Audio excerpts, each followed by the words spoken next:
Готовы начать. Сейчас вашему вниманию будет представлена лекция экс-мэра Боготы, председателя совета деректоров Института транспорта и развития Нью-Йорка Энрике Пеньялосы.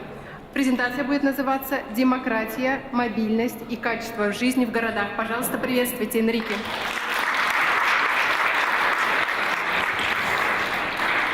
Thank you very much. I will have to rush through this because I have to go to the airport. But I'd like to share with you some ideas. First, that clearly economic development will not produce better cities by itself. Rather, it's the opposite. Good cities tend to produce economic development. Not only that, we have found that income per capita after a certain level does not make people happier. But cities can make people happier. So maybe this is one of the reasons why everybody is so interested in cities now. I think it's for two reasons. First, because we have found that higher income does not make people happier after a certain level, but good cities makes people happier. And second, because we have adopted capitalism, market economy, and so we cannot have income equality. But cities can be very powerful to create a different kind of equality, as we're going to see.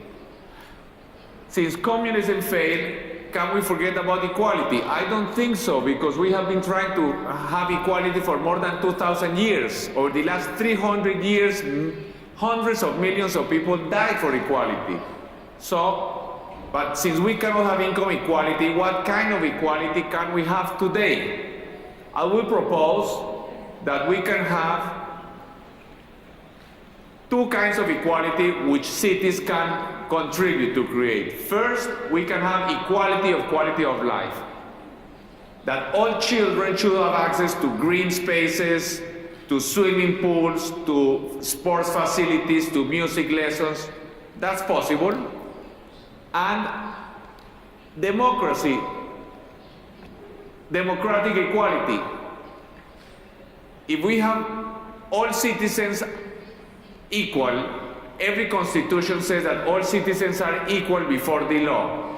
If all citizens are equal, then a bus with 100 passengers has a right to 100 times more road space than a car with one, or somebody on foot. I would say that one of the characteristics of a great city is that it constructs equality. In a good city, rich and poor people meet as equals in many places. In a good city, rich and poor people meet in public transport, in parks, in sidewalks, in many places, in cultural activities. That's one of the characteristics of a good city. And this is why developing country cities tend to be so very bad. Now, I'm going to talk quickly about transport, but can we talk about transport if we do not know what kind of city we want? I don't think so, because the transport system will be very different if what we want is a city like Houston than if what we want is a city like Amsterdam. But even before we know what kind of city we want, what we really have to know is how do we want to live. Because a city, in fact, is only a means to a way of life. And indeed, so we find that when we are talking about transport solutions, much more than about engineering, we are talking about something that is closer to psychology or something different. This is not working very well. I like these pictures because, you know, when we see planet Earth from space, we really see how this is just a self-sufficient spaceship that floats in space. We are in this spaceship and we don't know where we're going. And once we come down, and so we feel very close together, Russians and Colombians and Chinese and everybody. But once we come down to earth, we see we are not so close, because for Colombians, for example, it's very difficult to get visas to go everywhere in the world, you know. We only have a right, of this whole planet, we only have a right to be in our own country. Sometimes they give us permission to enter another country, but we don't have a right. We only have a right to be in our own country. And if we are in our country, in fact, most property is private property. So if we enter private property, we may even get killed. And if we go to our city, we go to private property and we also can get killed if we enter somebody else's apartment. And if we go to the street, we also get killed by cars. So, why am I trying to show this picture? Is to show that out of the whole planet, maybe out of the whole universe, the only piece of planet to which we have free access is public pedestrian space in our city. Public pedestrian space. Public pedestrian space in our city is the most important piece of the planet. It's the only place to which we all have access. Now, so I will go quickly about what is a good city. You have been with Jangel, so I would say that, by the way, I like this sentence, and I like to say to my friend Jangel that this was my sentence, and Jan uses it now very often. But anyway, what is true is that I believe we are so interested in cities because we don't have very clear what a good city is. It's not very clear to us. We don't know. We know something is wrong because it cannot be right that we live in fear of getting killed. I mean, the only animal on earth who is afraid of getting killed in his own home is man. Bees or ants are not afraid of getting killed. So there must be something wrong with this. We need to walk, we need to be with people, we need contact with nature. We need a city. We could survive inside a cage, like a bird. We could survive inside an apartment, like a bird inside a cage. But of course, we think if the cage was the size of this room, the bird would be happier. And if the bird could fly free, it would be even happier. Now, in the same way, we could survive inside an apartment. But we are happier if we can walk. And we are happier if we can walk in a 10-meter wide sidewalk than if we are walking in a 2-meter wide sidewalk. This is not something you can measure. This is about architecture. For example, the roof of this room, the ceiling, it could be half as low or even lower, and we could be here meeting. Fine. But we would feel something different. We would feel in our heart and in our soul. So much things about cities are not technical.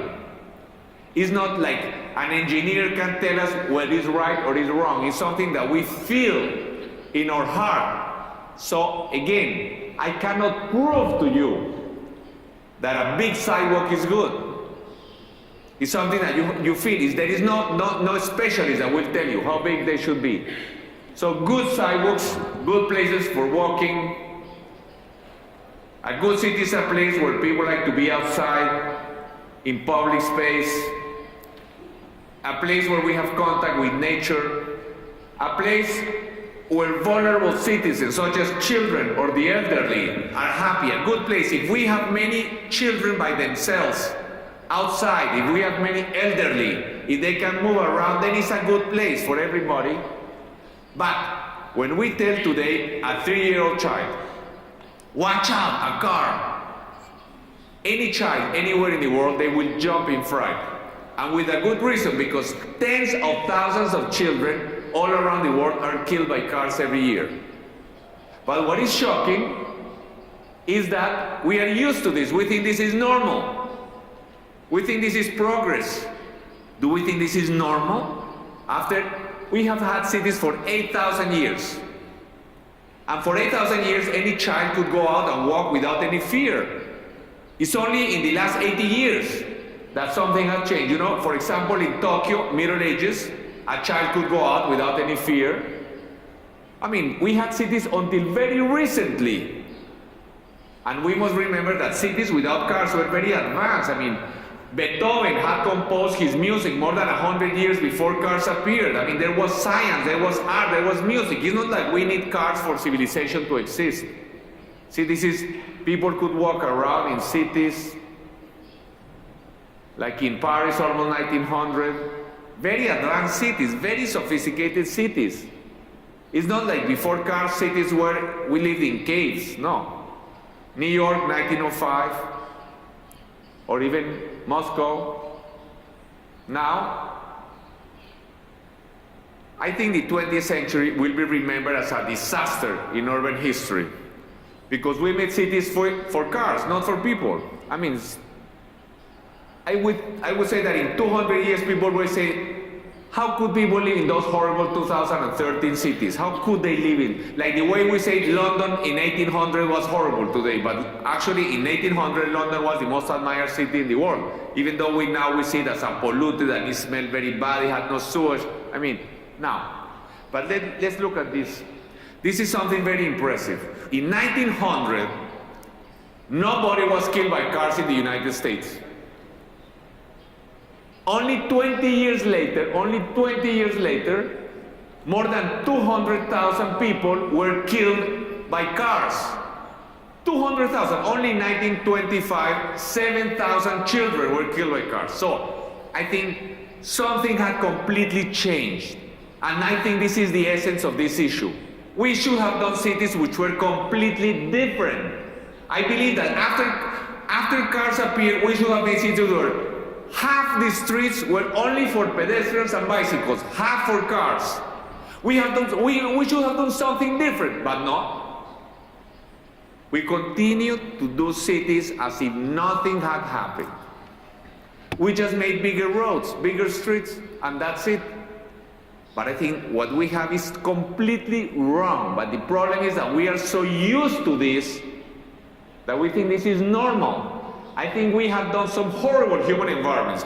All of these highways which surround this place is horrible. This is not a human environment. It's not a nice place to be. It's not a place to walk. It's not. But this is your challenge because you are the young people who are going to design the cities of the future. And this is a good time to design them because in the developing world, we are going to build about 80 or 90% of the cities of 2060 or 2070 in the next few years. So now. But we realized, finally, happily, towards the end of the 20th century, that we had made a mess. And we began to correct it and make pedestrian streets all over the place. All over the world, we have some pedestrian streets now. And even in New York, they took half the space from Broadway away to make pedestrian space, and they closed Broadway in Manhattan. Everywhere in the world, we finally, at least we have clear that we should give more space to pedestrians and less to cars. But of course, this is a very difficult battle because not everybody agrees. So we made like in Moscow, now. The basic of the pedestrian space is quality sidewalks. I would say this is the essence of a democratic transport infrastructure. This picture shows not lack of sidewalks. What this picture shows is lack of democracy. What this picture shows is that this is first-class citizens in cars and third-class citizens who walk. This is what this picture shows. This is clearly a picture of an underdeveloped society. Now, this is not difficult to find these pictures in the developing world. They are all over the developing world. Cities are like that. You don't have to look very hard for this. This is not working very well.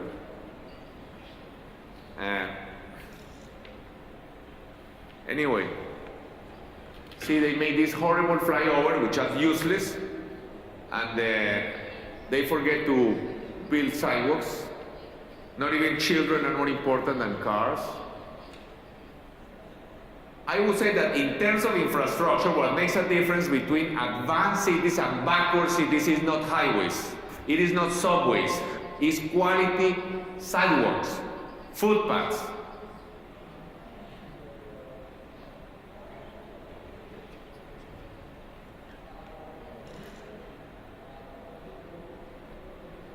Bogota was a disaster.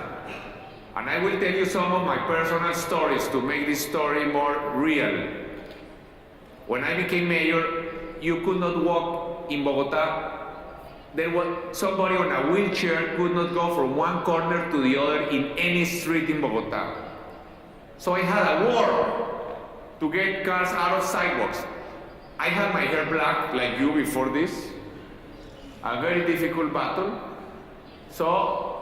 But you see there is enough space here. So people told me, Mayor, You are so stubborn because there is enough space in sidewalks to park cars as well as for people to walk by. So we thought we had a TV commercial, we explained.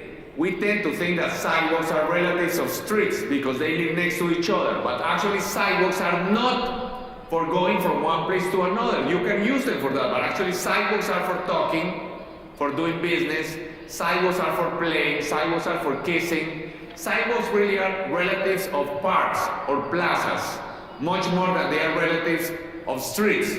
So to say that in a sidewalk there is enough space to park cars as well as for people to walk by is equivalent to saying that we can make the park or the plaza in a city, we can turn it into an open-air parking lot so long as we leave enough space between cars for people to walk by, which would be clearly crazy. So this is what we did while I'm running. I'm just going to show you. Look, this is, the red one this is my term as mayor, and this is the blue is negative image. The blue is negative image here, and the red is positive image. At some point, I was public enemy number one. Everybody hated me. I had to send my daughter to live in Canada because it was so difficult. You know, because I was getting all this war again. Happily, by the end of my term, I had the highest positive image and the mayor has had, but it was very painful, very difficult. It's very difficult because, of course, people with cars are very powerful. So anyway, we created hundreds of kilometers of good sidewalks in the end. Very difficult how big they should be. Let's go very quickly. Ideally, I think all sidewalks should continue at grade at intersections, because this shows that it is cars that are entering pedestrian space, and it's not the other way around, that is pedestrians going through car space. The city belongs to people, so it should be very clear that when you cross an intersection, when you are walking, it is cars that are going through pedestrian space. It's not the other way around. It's not people going through car space. It's not going. Where is the computer? So maybe I can aim at this. This is not working. This is not working. So great sidewalks, that's good city. I have another equal to this. We can. Where is the computer? Can somebody tell me where the computer is? So I can aim at the computer so we can change easier, but it doesn't.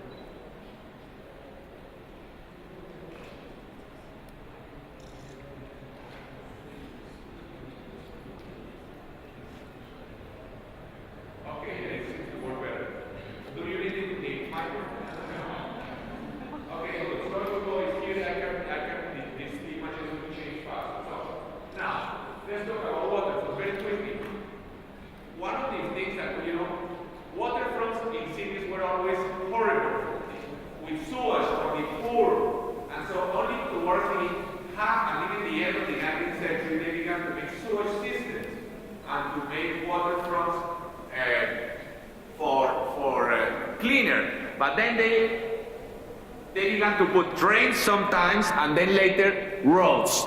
This is in Paris, for example. In the 20th century, they put cars next to the waterfronts. Like in Paris, Mr. Pompidou, President Pompidou in the 1960s, and so the French thing. Today we think this is a very stupid mistake, and I have some very good pictures of the Moscow, because there are many pictures of the same thing in Moscow, but I didn't have time to put them in. But so what is this? In Paris, they want to close this as soon to get this spread of cars. So they close the street to cars very often. The mayor of Paris, this wonderful mayor de la has been closing the street to cars and making the Paris beach. They put some palm trees and they put some sand and they say this is the Paris beach for the last 9 years or so. This is in Seoul. They invested like $5 billion to demolish these highways because they have these. Just because they have this waterfront.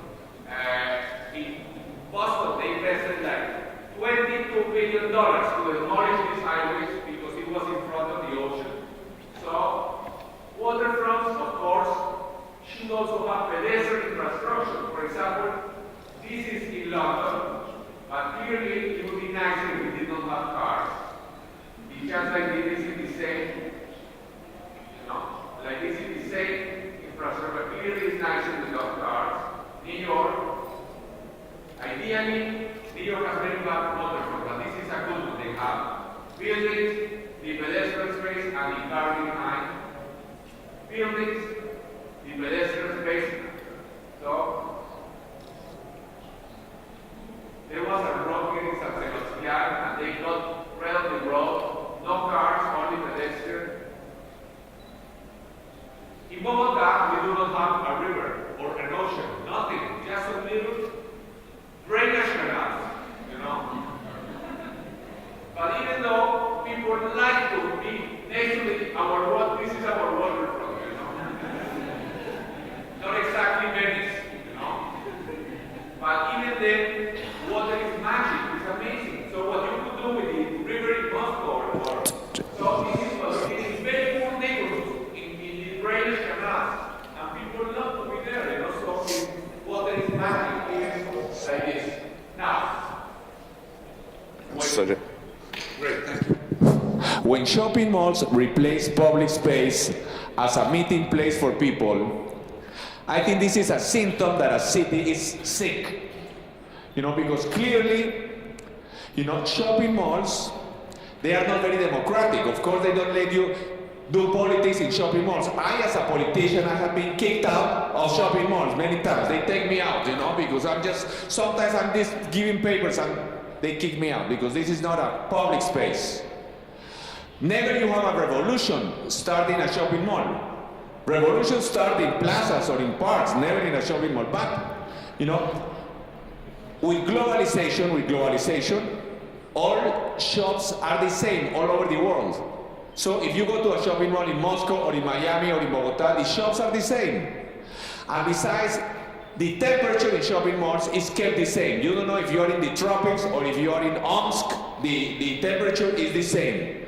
So if you are blindfolded and you are put inside a shopping mall, after a few hours in a plane, you don't know if you are in Bangkok or in Moscow or in Istanbul. So clearly, you don't see the architecture, you don't see the trees, you don't see the birds.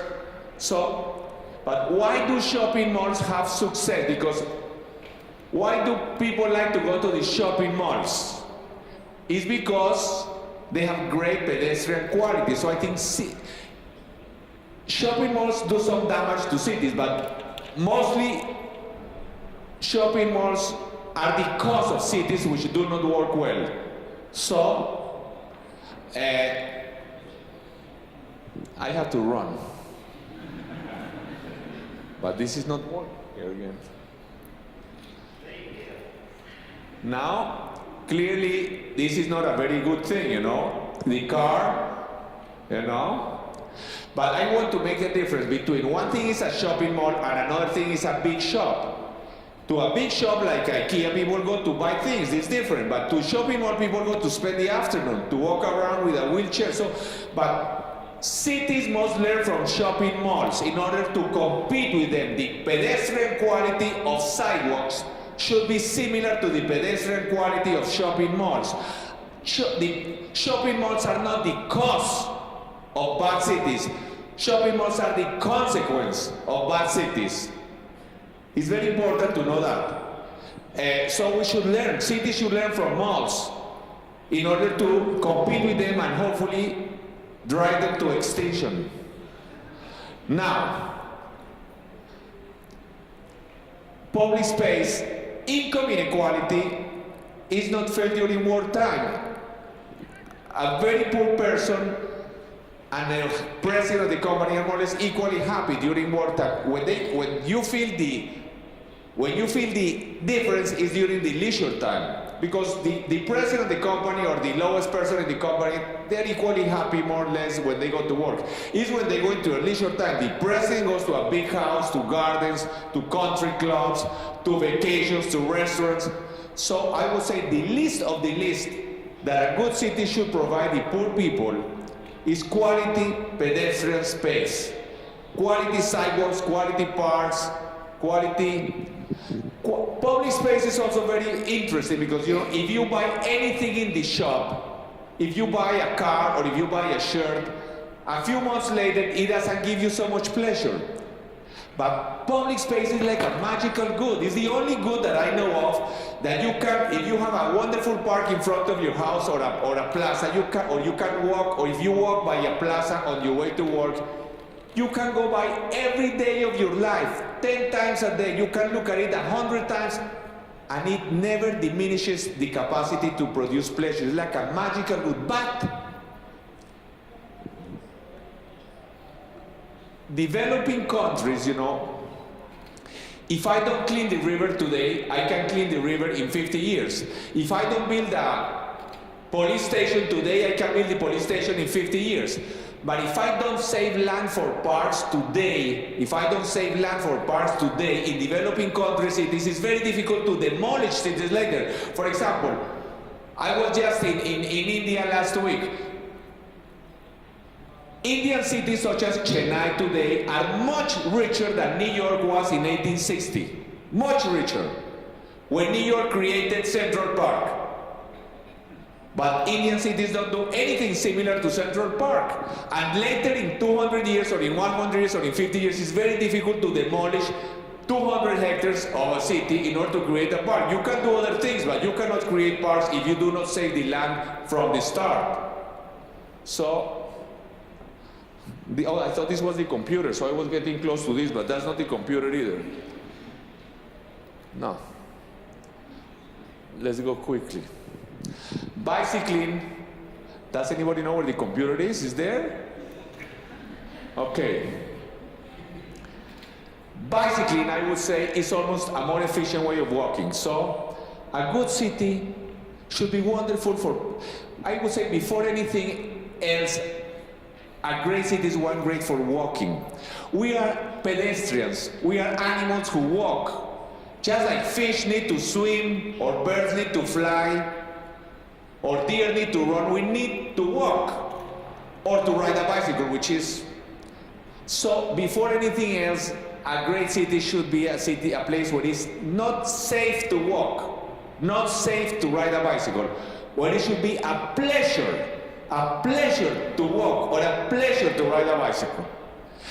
What does it mean? How do you get pleasure? Well, you are the architect, you will design it. I only say what I think should be achieved. So we did in Bogota, like for example, the Japanese had proposed a 35-kilometer highway through the city, and we did a greenway with bikeways there, with a bicycle. But bicycles, for people to use them, they need good infrastructure, like this in Germany. We have to invest in bicycle infrastructure. You see, in the Netherlands, they have, in Denmark, almost like Moscow. So, in Bogota, when I was mayor, we built more than 300 kilometers of protected bicycle ways. When there were no bikeways in New York, there were no bikeways in Paris, no bikeways in London. It was a little crazy. Of course, there were bikeways in the Netherlands and in Denmark and in China, but it was a little war. But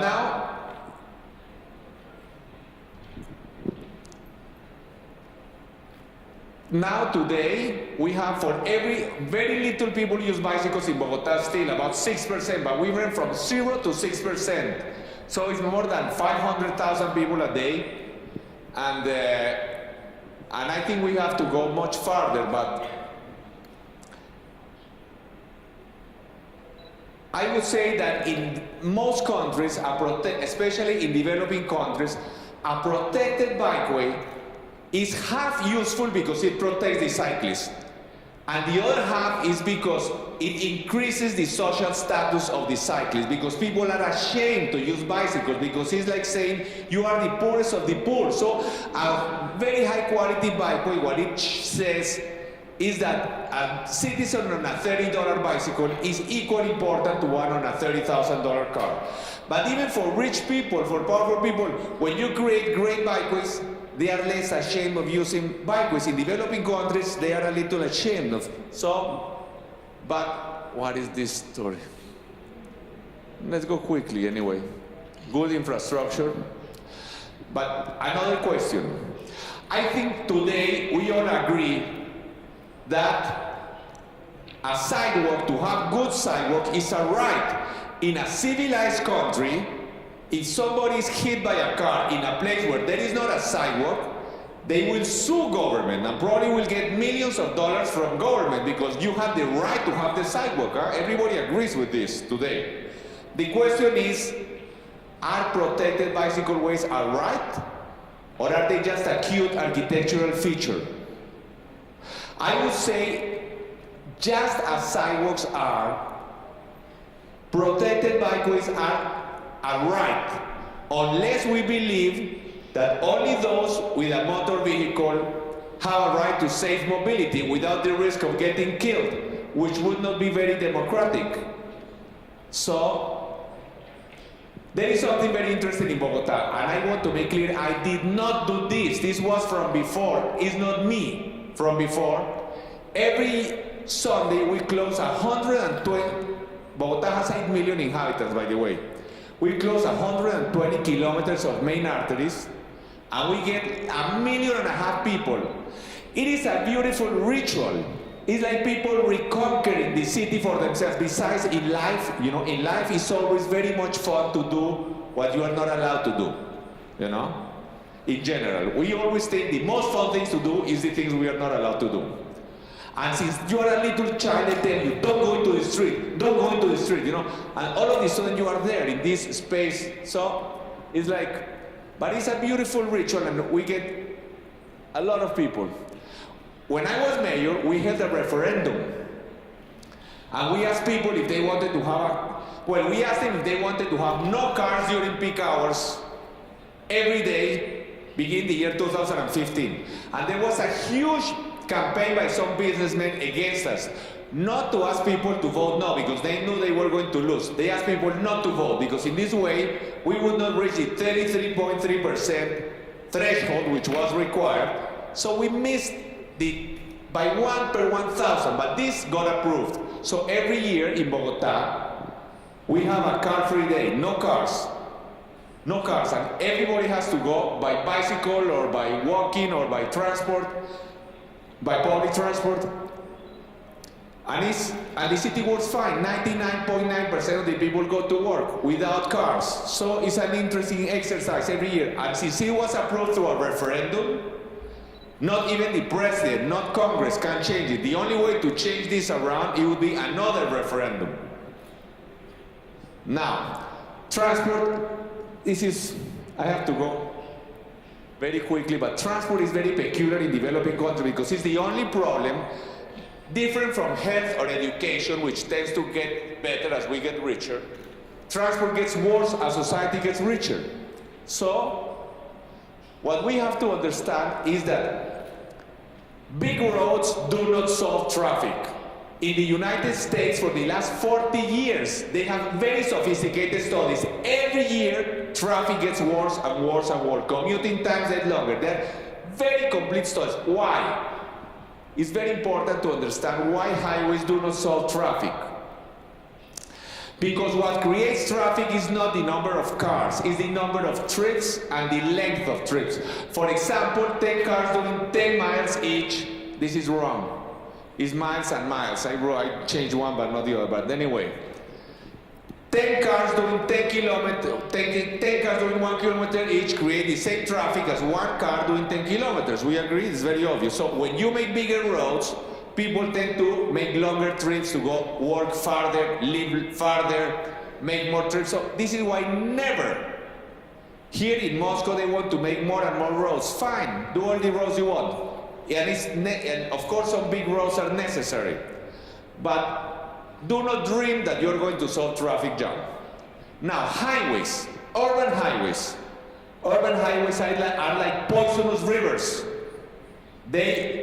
Human beings cannot be next to them. They lower property values all around them. They are obstacles, like fences in a cow pasture. You cannot cross them. They reduce your freedom. Would it be possible to turn our highways into avenues? I think we should never have urban highways. This is an interesting road in Paris. This is the Champs-Élysées. This is very interesting because it has 10 car lanes. 10 car lanes. It's not a pedestrian street. It has 10 car lanes. but it's an avenue, not a highway. What is the difference? The difference is that you have traffic lights, that you have big sidewalks, that people can cross them, people can go across. It's different than a highway. That you have big sidewalks, trees, shops. Now you will say that you will move more people in a highway than in an avenue. No, because of course, if the highway was not jammed, if there was no traffic in the highway, actually you moved twice as many cars as in the avenue in a highway. But since all urban highways are jammed, you have traffic jams in all urban highways, so you move the same amount of people with an avenue as with a highway, but the avenue integrates, the avenue increases the value in the city, the avenue improves the city. The highway destroys value and destroys quality of life in the city. So, this is in Champs-Élysées now. Let's go quickly. Now, I have to go quickly because we don't have time, but we have to understand this. Mobility and traffic jams are two different problems and have two different solutions. I already told you highways will not solve traffic. Now I will tell you something more painful. Public transport does not solve traffic either. You can have a subway under every street and you will not solve traffic. London had some of the best public transport networks in the world, and they had so much traffic they had to charge for car use. So, public transport will solve mobility. Public transport will solve mobility, but it will not reduce traffic. The only way to reduce traffic is to restrict car use. You can restrict car use in many ways. You can charge tolls. You can use congestion charges, such as in London or in Singapore or in Stockholm. Or you can, the most simple way to reduce traffic is to restrict parking. So if you want to have more parking, you will have more traffic. This is an interesting picture to show that how public transport does not reduce traffic. Here is in Bangkok, you see the subway above and the traffic jam below. Clearly, the subway does not solve the traffic jam. Now, it seems that most cities would become better if they would eliminate street parking and have bigger sidewalks instead. Get rid of this and make bigger sidewalks. We should remember that parking is not a constitutional right. So if the government gets rid of parking, the people will say, where should I park? The mayor can ask them, well, it's the same as if you ask me where you should put your clothes or your food. This is not my problem. Government has the obligation to provide education, to provide housing, to provide health, but not to provide parking. It's not like people say, Mayor, I bought a car, so now give me parking. It's the same as if you say, I bought a refrigerator, now give me a house, you know? So, now, more parking, more traffic. This is something, for more than 40 years, buildings in central London have not allowed parking. Here, these two famous buildings by Norman Foster, by Renzo Piano, the tallest tower in Europe, these 8 parking spaces. 8 parking spaces. I'm told about 10,000 people work in this building. 46 parking spaces. So, for the last 40 years, why do people don't allow parking in buildings in central London? It's because they don't like cars? No, it's because they know they will have more traffic. So, but let's go quickly again. If subways are wonderful, but why should we put public transport users on the ground? In developing countries, it is all higher income people want subways. In Bogota, every higher income person wants subways. In Bangkok, every upper income person wants subways. In Manila, every upper income person wants subways. But they have not the slightest intention of ever getting into the subway. It has not crossed their mind. They just want the subway for other people. You know, so I think subways are wonderful, of course, they are marvelous. But why do we put public transport users underground so that we leave the streets with natural sunlight, with views of the city to people in cars? That's not very democratic. I think we should have public transport in the surface. Even if we have subways, we should have buses on exclusive lanes or trams or whatever you want on the surface, but very fast, very high quality public transport. On the surface, with the views of the city. For example, and this, I will tell you about the BRTs. One just BRT moves more passengers our direction than all subway lines in China, except for Beijing line number 2. So these systems I will mention very quickly. They have the same capacity as subways, like the one we created in Bogota. We move 47,000 passengers our direction. This is more than almost every subway in the world, except for 5 or 6. And it could move much more. This is also a very beautiful picture of democracy at work, because when cars are stuck in traffic, expensive cars, and buses go by very quickly, then you see democracy actually works, and public good prevails over private interest. It's a nice symbol. But sometimes inequality is before our noses. For example, less than 90 years ago, women could not vote. Women could not vote in England, in the United States, and everybody thought this was normal. Even women thought this was normal. In the same way today, but we were so used to this. In the cities we have today, I think the cities we have today are wrong, but we are so used to them, we think this is normal. So, I believe to have a bus in traffic is as unjust as having women not voting, because clearly, if all citizens are equal, a bus with 80 passengers should have a right to 80 times more road space than a car with 1. This is basic democracy. Any road with traffic jams without exclusive lanes for buses is a symbol also of technical irrationality. It does not take PhDs. A committee of 12-year-old children would find out in 20 minutes that the most efficient way to use scarce road space is with exclusive lanes for buses. So this lane for buses, I want to tell you, moves the amount of people that 40 car lanes move, more than 40 car lanes. One BRT lane moves more than 40 car lanes. So, but let's go quickly because this transport stuff is a little boring. Now, I just say, road space is the city's most valuable resource. The issue is, how should we distribute road space? So, this is London, you see more space for pedestrians than for cars. We must remember that road space does not belong to people with cars. A child, a 10-year-old child has the same right to road space as somebody with a Rolls Royce. A very poor person has the same right to road space.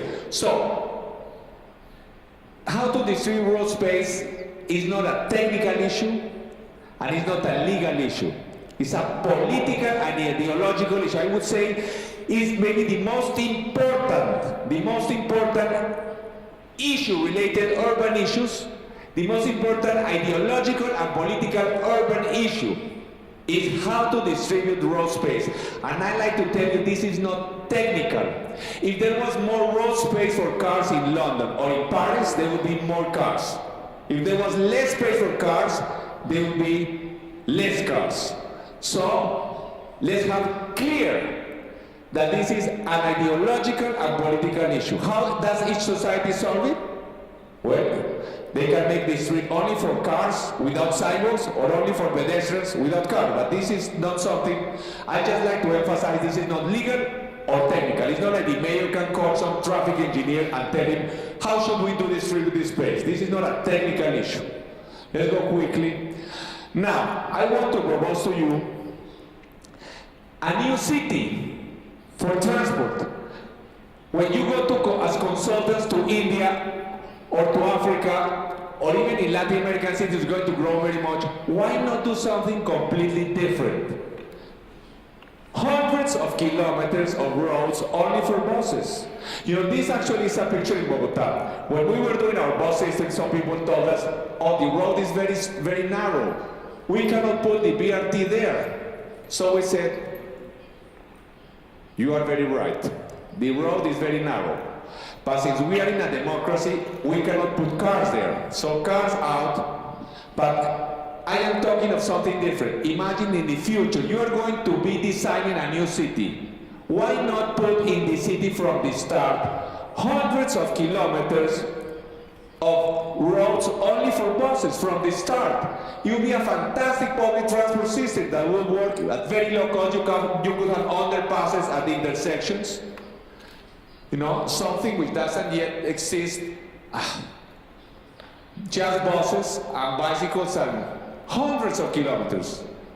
It will be so easy to have in the new cities that you're going to design. Now, the new dense city cannot just be about tall towers. This is not enough. We should have great spaces around them. I would say that I hear a lot of discussion, even with my friend Jan Gale, about how high should buildings be. I would say more important than how buildings are is what happens when buildings reach the ground. Does it become more attractive to be there, to talk there, to play there? So this is the important issue. What happens when buildings reach the ground? Do we have some kind of parking base? I think buildings should be fun to walk next to. They must not have blind walls.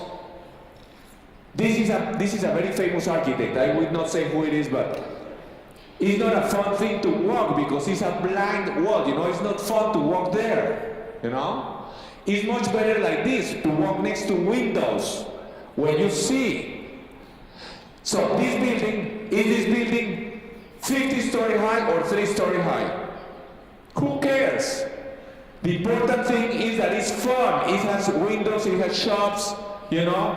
So this, to me, very respectfully, the most important thing to do to judge a building is not if it gets architectural prizes or not. It's how much does it improve pedestrian space around it.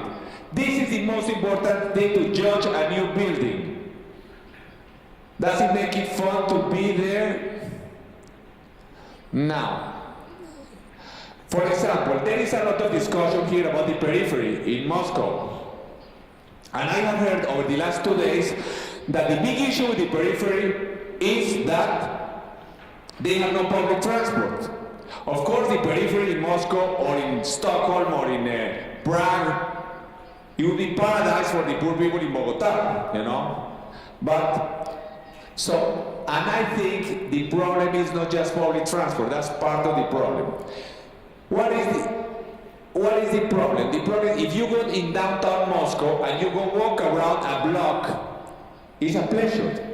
You can see they have shops, you walk next to the buildings, next to windows, but in the periphery, you just have some kind of wasteland, empty green spaces, open air parking lots. So when you come down from an apartment in central Moscow and you come down to the ground, you want to go walk around, look at the buildings, look at the shops. When you come down in an apartment in the periphery, what you want to do is to get in your car and go to the shopping mall using a highway. So clearly, I think there is a design problem. It's not just public transport. But we don't have time to go into this at this time. But clearly, this is not in Moscow, but anyway, it's very similar. It's in Prague, similar problems. You know, it's not fun to walk around those buildings without any shop. You have to run in a second to the airport. It's not fun to walk around there, you know. In this park, you do think it's a great pleasure to walk around here, you know? So we have to, now let's go quickly. This green, you know, is completely wasted. I mean, it's fun green. I mean, do you want to be there to play? It seems no shops. I mean, no, nothing. Even here in these new buildings, you have blind walls. Now let's go quickly. I will just propose at the end, for the new cities that you young people are going to design in the future, I propose something which is a very simple ingredient, but I think will change cities completely. Oh no, let me show you. What is happening here? How about a city with a network of greenways, hundreds of kilometers long? Imagine in India, in the tropics, giant tropical trees shading these things, giant, hundreds of kilometers on the beautiful giant trees, palm trees. This is in Germany, but this will be better in the tropics. How about a city like this? One street just for pedestrian, the next for car. One for pedestrian, next for cars. 2 seconds and I go. Oh my God. Bicycle highways crisscrossing the city in all directions. Where JICA, the Japanese agency, proposed for us to do an 8-lane highway, we did a 35-kilometer greenway. How about this? How about this for the future cities? It'd be very easy, nothing genius, it's very simple. Hundreds of kilometers of greenways. You could go across a city just through a greenway. You could go out of the building into pedestrian spaces, shops, children could go out and play. Of course, cars could go underground. So one street for pedestrian, the next for cars, or at least one out of these every 5 blocks or something like this. It would make life so much happier to be without the noise of cars, without the threat of cars. So easy to do. And I think it would completely change life. I'll give you an example. When I was mayor, only a very short time, 3 years, we were able to do 70 kilometers in Bogota, which is one of the most dense cities in the world, of these bicycle and pedestrian highways.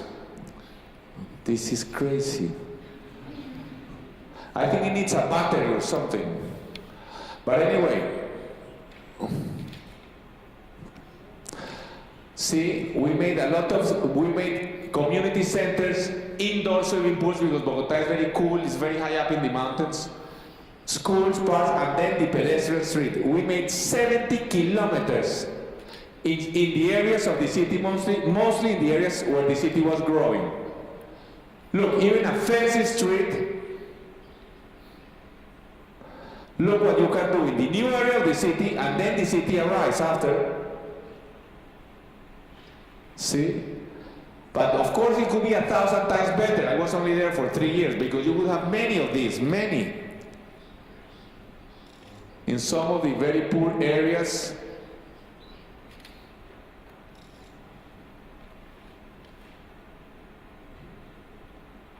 Look at this picture, it's interesting too, because you see the park, a great school there, the pedestrian street, the bicycle, and the cars in the mud.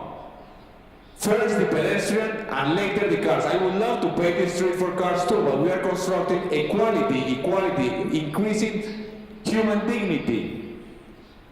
Oh my God. See, I suppose many of you are architects here. See, these architects were very bad, because they put no windows against the park, you know. These houses will be demolished, I hope, soon. And these at least they have some windows, but this is 70 kilometers. Tens of thousands of people use it to go to work. It would change life in cities, and it'd be so easy. So, just to finish and to run, I would say that in every detail, a city should reflect that human beings are sacred. And in every detail, a city should reflect that human beings are equal. Thank you very much.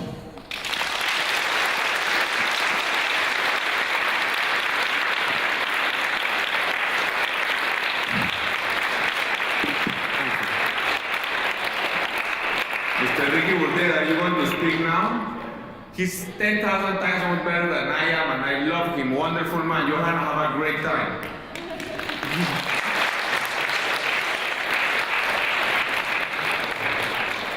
Уважаемые Уважаемые коллеги, друзья, к сожалению, у нас нет времени на сессию вопросов, так как Энрике нужно бежать в аэропорт.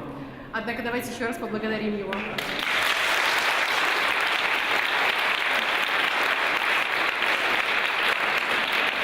А теперь сессию презентаций продолжит профессор, руководитель проекта Urban Age Лондонской школы экономики Ричард Бёрзет с презентацией проектирования городского наследования. Пожалуйста.